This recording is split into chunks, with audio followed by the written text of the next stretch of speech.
நாட்கா நிறுவனம் நேத்திக்கான மார்க்கெட்ல 3ல இருந்து 4% வந்து விழுந்திருக்கும். அதுக்கான ரீசன் என்ன அப்படின்னு சொல்லி நம்ம பார்த்தோம் அப்படின்னா, ராச்சே என்ற ஒரு கம்பெனி வந்து நம்ம எல்லாமே டிஸ்கஸ் பண்ணியிருப்போம். இவங்க வந்து இந்த ஸ்பைனர் மஸ்குலார் அட்ராஃபி அப்படின்னு சொல்லிட்டு ஒரு ட்ரக் வந்து வச்சிருக்காங்க. இது வந்து மசில் வீக்கா இருக்கிறவங்களுக்காக யூஸ் பண்ற ட்ரக்கா வந்து இருக்கு. இதை கொடுக்குற நிறுவனம் ராச்சே நிறுவனமா இருக்காங்க. இவங்க வந்து இதுக்கான பிராண்டட் ட்ரக்கான அந்த பேட்டன்ட் வந்து வச்சிருக்காங்க.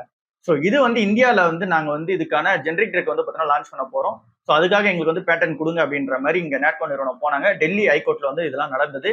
டெல்லி ஹைகோர்ட் வந்து பாத்தீங்கன்னா நாட்கோ வந்து தயாரிச்சு வித்துக்கிட்டோம் அப்படின்ற மாதிரி சொல்லிட்டாங்க. சோ இதோட எஃபெக்ட் என்ன நடக்கும் அப்படின்னா, ராச்சே நிறுவனம் அந்த ட்ரக் விற்கிறதுக்கு ஒரு பாட்டிலுக்கு 6 லட்சம் ரூபாய் வந்து சார்ஜ் பண்ணுவாங்க. இதுவே இங்க நாட்கோ நிறுவனம் வித்தாங்க அப்படின்னா ஒரு பாட்டிலுக்கு 15,900 தான் வந்து பாத்தீங்கன்னா இங்க வந்து அவங்க கலெக்ட் பண்ணுவாங்க. சோ அப்படி இருக்கும்போது 90% வந்து பாத்தீங்கன்னா பிரைஸ் வந்து ஃபால்ல இருக்கு. சோ இதனால மக்கள் வந்து அதை ஈஸியா வந்து பாத்தீங்கன்னா அந்த ட்ரக் வந்து வாங்கி யூஸ் பண்ணிப்பாங்க. சோ இது கம்ப்ளீட்டா வந்து கியூர் ஆகாது. பட் ஆனா கொஞ்ச நாள் எஃபெக்டிவ்ல வந்து இருக்கும். சோ இதுதான் இந்த ட்ரக் சுத்தி இருக்க விஷயமா இருக்கு. சோ இந்த ட்ரக்குக்கான பேட்டன்ட் வந்து இருந்தாலுமே ஹைகோர்ட் வந்து பாத்தீங்க அப்படின்னா மக்கள் நலன் கருதி நீங்க வந்து பாத்தீங்கன்னா நாட்கோ நிறுவனம் தயாரிச்சு வைக்கலாம் அப்படின்ற மாதிரி சொல்லிட்டாங்க. எங்க ராச்சி நிறுவனம் இல்ல இது சரிப்பட்டு வராது அப்படின்னு சொல்லிட்டு சுப்ரீம் கோர்ட்டுக்கு வந்து பாத்தீங்கன்னா மூவ் ஆயிட்டாங்க. ஸோ சுப்ரீம் கோர்ட்ல திரும்ப இந்த ஆர்டரை வந்து பாத்தீங்கன்னா திரும்ப அதுக்காக அந்த ஆர்கியூ வந்து பாத்தீங்கன்னா திரும்ப எடுத்துட்டு போறாங்க.